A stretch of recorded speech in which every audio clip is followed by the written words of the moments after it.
ಮಾಡಲಿಕ್ಕೆ. There's an Old Testament story ಹಳೆ ಒಡಂಬಡಿಕೆಯ ಒಂದು ಕಥೆ ಇದೆ. how the Israelites came to the land of Canaan. ಇಸ್ರಾಯೇಲಿಯರು ಕಾನಾನ್ ದೇಶಕ್ಕೆ ಬಂದರು. God said, you go in and take it. ಅದನ್ನು ಹೋಗಿ ನೀವು ಆಕ್ರಮಿಸಿಕೊಳ್ಳಿ ಅಂತ ಹೇಳಿದ್ರು ದೇವರು. And they looked at all the giants. ಎಲ್ಲ ಒಂದು ದೈತ್ಯರನ್ನ ನೋಡಿ They said, this is too difficult. ಇದು ಬಹಳ ಅಸಾಧ್ಯವಾದದ್ದು. What were they saying? ಏನು ಹೇಳ್ತಾ ಇದ್ದಾರೆ ಅವರು? Even with God's help we cannot overcome these giants. ದೇವರ ಸಹಾಯವಿದ್ದು ಕೂಡ ಈ ದೈತ್ಯರನ್ನ ನಾವು ಜಯಿಸಲಿಕ್ಕೆ ಸಾಧ್ಯ ಇಲ್ಲ ಅಂತ ಹೇಳ್ತಾ ಇದ್ದಾರೆ. 600,000 people said that. 600,000 ಜನ ಹೇಳಿದ್ರು ಹೀಗೆ. Yeah, 600,000 people said, even with God's help we cannot overcome these giants. 600,000 ಜನ ಹೇಳಿದ್ರು ದೇವರ ಸಹಾಯ ಇದ್ದು ಇವರನ್ನ ಜಯಗಳಿಸಲಿಕ್ಕೆ ಆಗೋದಿಲ್ಲ ಅಂತ. But 2 people said, ಆದ್ರೆ ಇಬ್ರು ಹೇಳಿದ್ರು, no, with God's help we can overcome. ಇಲ್ಲ ದೇವರ ಸಹಾಯ ಇದ್ರೆ ನಾವು ಜಯಗಳಿಸಬಹುದು. And God honored their faith and they overcame them. So ದೇವರು ಅವರ ಸನ್ಮಾನಿಸಿದ್ರು, ಅವರ ನಂಬಿಕೆಯನ್ನು ಸನ್ಮಾನಿಸಿದ್ರು ಮತ್ತೆ ಅವರು ಜಯ ಹೊಂದಿದ್ರು. They were not stronger than the others. ಬೇರೆಯವರಿಗಿಂತ ಬಲಶಾಲಿಗಳಾಗಿದ್ರು ಅಂತ ಅರ್ಥ ಅಲ್ಲ ಇದು. They were old, 70-80-year-old people. 70-80 ವರ್ಷ ವಯಸ್ಸಾಗಿದ್ದವರು ಅವರು. But they overcame. ಆದ್ರೆ ಅವರು ಜಯಗಳಿಸಿದ್ರು because they had faith. ಅವರಿಗೆ ನಂಬಿಕೆ ಇತ್ತು. So all these things are written in scripture to teach us.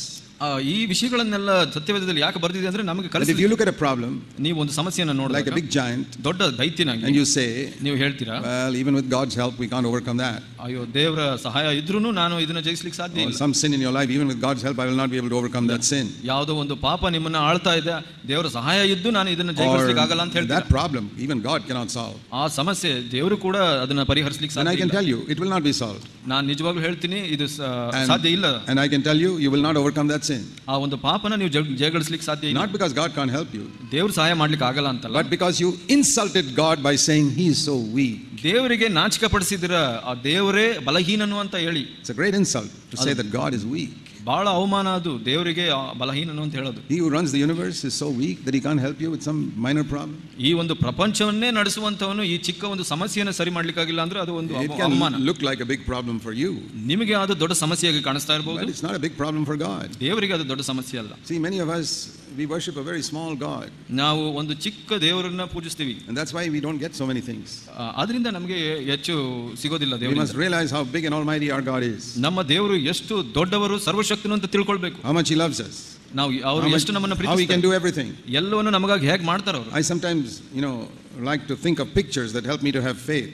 ಕೆಲವು ಚಿತ್ರಣಗಳನ್ನ ನಾನು ಯೋಚನೆ ಮಾಡ್ಲಿಕ್ಕೆ ಇಷ್ಟಪಡ್ತೀನಿ, ನನಗೆ ನಂಬಿಕೆ ಜಾಸ್ತಿ ಆಗಲಿ. Jesus often used pictures. ಯೇಸು ಕೂಡ ಚಿತ್ರಣಗಳನ್ನ ಉಪಯೋಗಿಸಿದರು. Have you seen sometimes a line of ants taking little grains of rice or something? ಒಂದು ಇರುವೆ ಸಾಲು ಒಂದು ಅಕ್ಕಿ ಕಾಳನ್ನ ತಗೊಂಡು ಹೋಗೋದು ನೋಡೋಣ. That grain of rice is bigger than the ant. ಆ ಒಂದು ಅಕ್ಕಿಯ ಕಾಳು ಒಂದು ಇರುವೆಗಿಂತ ದೊಡ್ಡದಾಗಿರುತ್ತೆ. That ant is struggling to carry that grain of rice to the hole where it lives. ಆ ಒಂದು ಇರುವೆ ಆ ಒಂದು ಅಕ್ಕಿ ಕಾಳನ್ನ ತೆಗೆದುಕೊಂಡು ಹೋಗಕ್ಕೆ ಅದು ಎಲ್ಲಿ ಇರುತ್ತೆ ಅಲ್ಲಿ ತಗೊಂಡು ಹೋಗಕ್ಕೆ ಕಷ್ಟಪಡ್ತಾ ಇದೆ. It's a big struggle. ಅದು ದೊಡ್ಡ ಕಷ್ಟ. It's a big struggle even to go 20 feet or 10 yards, 10 meters. ಅದು 10 ಅಡಿ ಅಥವಾ 10 ಮೀಟರ್ ಹೋಗ್ಲಿಕ್ಕೆ ಅದು ಕಷ್ಟನೇ. Supposing that ant could speak to me. ಆ ಒಂದು ಇರುವೆ ನನ್ನಲ್ಲಿ ಮಾತಾಡ್ಲಿಕ್ಕೆ ಸಾಧ್ಯ ಆದ್ರೆ, say, Brother Zach, can you please help me carry this 1 grain of rice? Brother Zach, ನನಗೆ ಸಹಾಯ ಮಾಡ್ತೀರಾ ಈ ಅಕ್ಕಿ ಕಾಳನ್ನ ತೆಗೆದುಕೊಂಡು ಹೋಗ್ಲಿಕ್ಕೆ ಅಂತ ಕೇಳಿದಾಗ, I say sure. ನಾನು ಹೇಳ್ತೀನಿ ನಿಜವಾಗಿ. He says, oh Brother Zach, this is very heavy, it's bigger than me. ಇರುವೆ ಹೇಳುತ್ತೆ, Brother Zach, ನಿಮಗೆ ಗೊತ್ತಿಲ್ಲ ಇದು ಬಹಳ ತೂಕ ಇದೆ ಅಂತ. 1 grain of rice. ಒಂದು ಅಕ್ಕಿಯ ಕಾಳು. It's bigger than me, heavier than me. ನನಗಿಂತ ದೊಡ್ಡದು ಮತ್ತು ಭಾರವಾದದ್ದು. Are you sure you can carry it? ನಿಮಗೆ ನಿಜವಾಗ್ಲೂ ಆಗುತ್ತಾ ನಿಮಗೆ ತಗೊಂಡು ಹೋಗ್ಲಿಕ್ಕೆ? And it's not a short distance, it's 10 meters. ಇದು ಕಡಿಮೆ ದೂರ ಅಲ್ಲ, 10 ಮೀಟರ್ಗಳಿದೆ. You sure you can take it so far? ನಿಮಗೆ ಆಗುತ್ತಾ ಅದು ತಗೊಂಡು ಹೋಗ್ಲಿಕ್ಕೆ?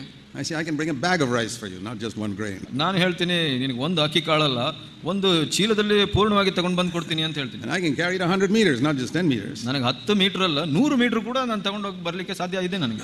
The ant says, that's difficult. You don't realize how heavy it is. ಆ ಇರುವೆ ಹೇಳುತ್ತೆ, ಓ ಅದು ಅಸಾಧ್ಯ, ನಿಮಗೆ ಗೊತ್ತಿಲ್ಲ ಇದ್ರ ಭಾರ ಎಷ್ಟಿದೆ ಅಂತ. That sounds so stupid, right?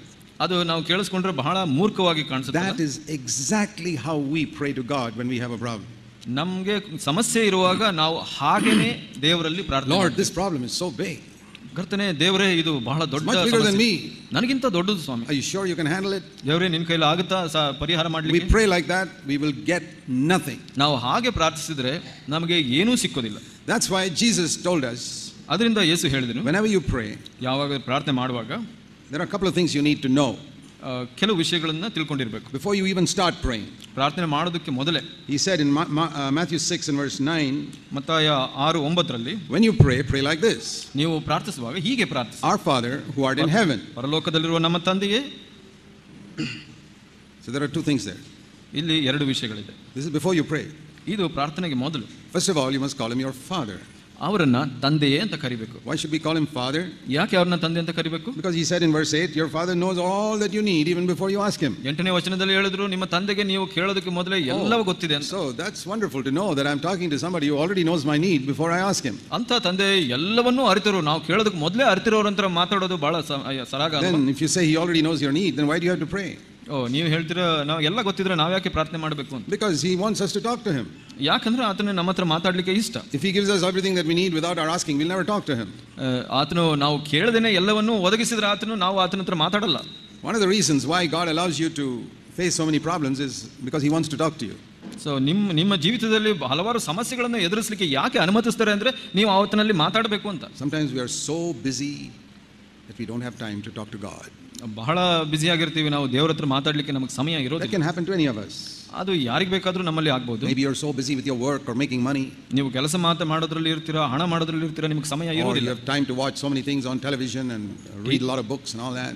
TV, ಪುಸ್ತಕ ಇದೆಲ್ಲ ನೋಡೋದ್ರಲ್ಲಿ ಇರುವಾಗ ನಿಮಗೆ ಸಮಯ ಸಿಗೋದಿಲ್ಲ. You have no time to talk to God. ನಿಮಗೆ ಸಮಯನೇ ಇಲ್ಲ ದೇವರ ಹತ್ರ ಮಾತಾಡಲಿಕ್ಕೆ. You know, you can be so busy, like in my case, always ministering, going here and there, and I don't have time to talk to God. ನನ್ನ ವಿಷಯವಾಗಿ ಯೋಚನೆ ಮಾಡಿದ್ರೆ ನಾನು ಸೇವೆಗೆ ಅಂತ ಅಲ್ಲಿ ಇಲ್ಲಿ ಓಡಾಡ್ತಾ ಇರುವಾಗ ನನಗೂ ಕೂಡ ಸಮಯ ಸಿಗದೇ ಇರಬಹುದು ದೇವರ ಹತ್ರ ಮಾತಾಡಲಿಕ್ಕೆ. I remember nearly 30 years ago. ನನಗೆ ನೆನಪಿದೆ, ಸುಮಾರು 30 ವರ್ಷದ ಮೊದಲು The Lord put me in a hospital for about 10 days. ದೇವರು ನನಗೆ 10 ದಿವಸಗಳ ಕಾಲ ಆಸ್ಪತ್ರೆಯಲ್ಲಿ ಹಾಕಿದರು. Something so small that he could have healed like that in a moment. ಬಹಳ ಸಣ್ಣ ವಿಷಯ, ದೇವರು ಹಾಗೆ ಗುಣಪಡಿಸಬಹುದಾಗಿತ್ತು. I prayed but he didn't heal me. ನಾನು ಪ್ರಾರ್ಥಿಸಿದ್ರೆ ಆದ್ರೆ ಆತನು ಗುಣಪಡಿಸಲಿಲ್ಲ. I had to go to hospital and then I was okay. ನಾನು ಆಸ್ಪತ್ರೆಗೆ ಹೋದ ನಂತರ ನನಗೆ ಸರಿ ಆಯಿತು. Then I was lying there in hospital. ಆಸ್ಪತ್ರೆಯಲ್ಲಿ ಮಲಗಿದ್ದೆ. And I said, Lord, why have you brought me here? You could have healed me. I've got to do so many things for you. ನನಗೆ ಎಷ್ಟೋ ಕೆಲಸಗಳಿತ್ತಲ್ಲ, ನಾನು ಎಲ್ಲ ಮಾಡಬಹುದಿತ್ತು, ನಾನು ಈ ಆಸ್ಪತ್ರೆಗೆ ಯಾಕೆ ಬಂದೆ, ಹಾಗೆ ಗುಣಪಡಿಸಬಹುದಾಗಿತ್ತಲ್ಲ ಅಂತ ಕೇಳಿದೆ. You know what the Lord said to me? ದೇವರು ಏನು ಹೇಳಿದ್ರು ಗೊತ್ತಾ? He said, I didn't bring you here to heal you. I could have healed you without bringing you to the hospital. ನಾನು ಇಲ್ಲಿ ಕರ್ಕೊಂಡು ಬಂದಿದ್ದೆ ನಿನ್ನ ಗುಣಪಡಿಸಲಿಕ್ಕಲ್ಲ, ನೀನು ಇಲ್ಲಿ ಬರದೇನೆ ನಾನು ಗುಣಪಡಿಸ್ತಾ ಇದ್ದೆ. But you're running around so much, you have no time to talk to me. That's why I brought you here. ನೀನು ಇಷ್ಟೊಂದು ಓಡಾಡ್ತಾ ಇದೀಯಾ, ನಿನಗೆ ನನ್ನ ಹತ್ರ ಮಾತಾಡ್ಲಿಕ್ಕೆ ಸಮಯನೇ ಇಲ್ಲ, ಅದರಿಂದ ನಾನು ನಿನ್ನನ್ನು ಇಲ್ಲಿ ಕರ್ಕೊಂಡು ಬಂದೆ. Now you lie down here, you can't move. ನೀನು ಇಲ್ಲಿ ಮಲಗಿರೋ, ನೀನು ಓಡಾಡ್ಲಿಕ್ಕೆ ಆಗಲ್ಲ ಇವಾಗ. And for 10 days you'll be looking only up. You won't have to look anywhere else. ನೀನು 10 ದಿವಸ ಮೇಲೇನೆ ನೋಡ್ತಾ ಇರ್ತೀಯ, ನೀನು ಬೇರೆ ಎಲ್ಲೂ ನೋಡ್ಲಿಕ್ಕೆ. That's good to lie down for 10 days and just look up. ಅದು ಬಹಳ ಒಳ್ಳೆಯ ವಿಷಯ, ಮಲ್ಕೊಂಡು ಮೇಲೆ ನೋಡ್ತಾ ಇರೋದು, ಬೇರೆ ಎಲ್ಲೂ ಓಡಾಡದೆ. Those were wonderful days in my life. ನನ್ನ ಅದ್ಭುತ ದಿವಸಗಳು ಆ ದಿನಗಳು. In those days God spoke to me more clearly than almost at any time in my life. ಆ 10 ದಿವಸಗಳು ದೇವರು ಎಷ್ಟು ಸ್ಪಷ್ಟವಾಗಿ ನನ್ನ ಹತ್ರ ಮಾತಾಡಿದ್ರು ಅಂದ್ರೆ ಬೇರೆ ಎಲ್ಲಾ ದಿವಸಗಳಿಂದ ಸ್ಪಷ್ಟವಾಗಿ. Because I was not running around preaching. ಯಾಕಂದ್ರೆ ನಾನು ಪ್ರಸಂಗ ಮಾಡಕ್ಕೆ ಓಡಾಡ್ತಾ ಇರಲಿಲ್ಲ ನಾನು. Don't wait for God to put you in hospital before you start talking to him. ದೇವರು ನೀವು ಮಾತಾಡ್ತಾ ಇಲ್ಲ ಅಂತ ಆಸ್ಪತ್ರೆಗೆ ಹಾಕೋವರೆಗೆ ಕಾಯಬೇಡಿ. He is your father. ಆತನು ನಿಮ್ಮ ತಂದೆಯು. Many of you are fathers and mothers. ಇಲ್ಲಿ ಬಹಳಷ್ಟು ತಂದೆ ತಾಯಂದಿರಿದ್ದೀರಾ. How do you feel if your children never talk to you? ನಿಮಗೆ ಹೇಗೆ ಅನ್ಸುತ್ತೆ ನಿಮ್ಮ ಮಕ್ಕಳು ನಿಮ್ಮ ಹತ್ರ ಮಾತಾಡಿಲ್ಲ ಅಂದ್ರೆ? Are you happy? ನಿಮಗೆ ಸಂತೋಷನಾ? Aren't you very happy when your children come to you and say, Dad, Mom, I want to talk to you for a little while? ನಿಮಗೆ ಸಂತೋಷ ಆಗೋದಿಲ್ಲ ನಿಮ್ಮ ಮಕ್ಕಳು ಬಂದು ಅಪ್ಪ ಅಮ್ಮ ನನಗೆ ಅದು ಬೇಕು ಇದು ಬೇಕು ಅಂತ ಕೇಳಿದ್ರೆ? That's how God is. ಹಾಗೆ ದೇವರು. He loves us so much. ನಮ್ಮನ್ನು ಬಹಳವಾಗಿ ಪ್ರೀತಿಸ್ತಾನೆ. That's the very first thing you need to know. ಅದು ಮೊದಲನೇ ವಿಷಯ ನೀವು ತಿಳ್ಕೊಳ್ಬೇಕಾಗಿದ್ದು. The very first thing the Bible teaches about God is love. ದೇವರ ಬಗ್ಗೆ ಮೊದಲನೇ ವಿಷಯ ಏನು ಹೇಳುತ್ತೆ ಸತ್ಯವೇದ ಅಂದ್ರೆ ದೇವರು ಪ್ರೀತಿ ಉಳ್ಳಾಡ್ಲಿಕ್ಕೆ